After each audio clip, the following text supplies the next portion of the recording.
Weeks have passed since Adi and his friends disappeared. The villagers began to feel disturbed. Every night, the sound of the clock chiming could now be heard, all the way to the village border, as if warning of something. The children began to talk in their sleep and call out the name Rina. While crying in fear, one of the residents, Mr. Raka, an old man who had worked as a guard at the house decades ago, finally spoke up.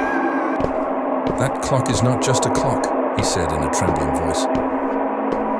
"It is a seal, a prison for him." No one knew who he was, until Mr. Raka told a story of a horrific incident from the past. The house used to belong to the Van der Klaar family, Dutch aristocrats who fell into poverty. The mother, Mrs. Evelyn, was known as a worshipper of black magic. She made a pact with a being from another dimension so that her child would not die because of the family curse. In return, she had to sacrifice her time. Mrs. Evelyn created the antique clock as a medium, imprisoning the creature in the time mechanism. But when the clock stops, like now, the creature is free to roam. That night, two curious young men, Danny and Rizal, dare to enter the house to record horror content. They are sure that all the stories are just myths. They entered at exactly 2:45 a.m. The house was quiet. But as the clock approached 3, a soft laugh could be heard from upstairs.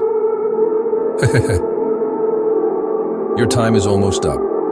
Their camera lights flickered. The signal was lost. On the screen, a shadow of a long-haired child stood on the ceiling, staring upside down at the camera. When they turned, the shadow was gone, but the sound of footsteps came from various directions, on the walls, on the ceiling, and under the wooden floor they were standing on. The clock chimed. Ding, ding, ding. They ran to the door, but the door wouldn't open. Suddenly, the clock in the living room cracked, and from inside came a thick black fog. The fog crept quickly, enveloping Rizal's body. He screamed, then fell silent. His body didn't fall, it just disappeared, as if erased from the world. Danny hid himself behind an old cupboard, crying and reciting prayers. But the sound of the clock kept ticking. Now it could be heard inside his head.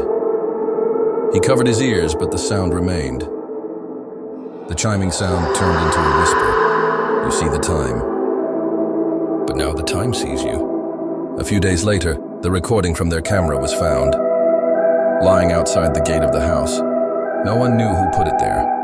When the police played the video, they fell silent. In the last seconds of the recording, Danny is seen sitting in a rocking chair, smiling stiffly, her eyes blank, and the antique clock standing behind her. The clock is now ticking again. Her time is not over yet, and she needs a new victim.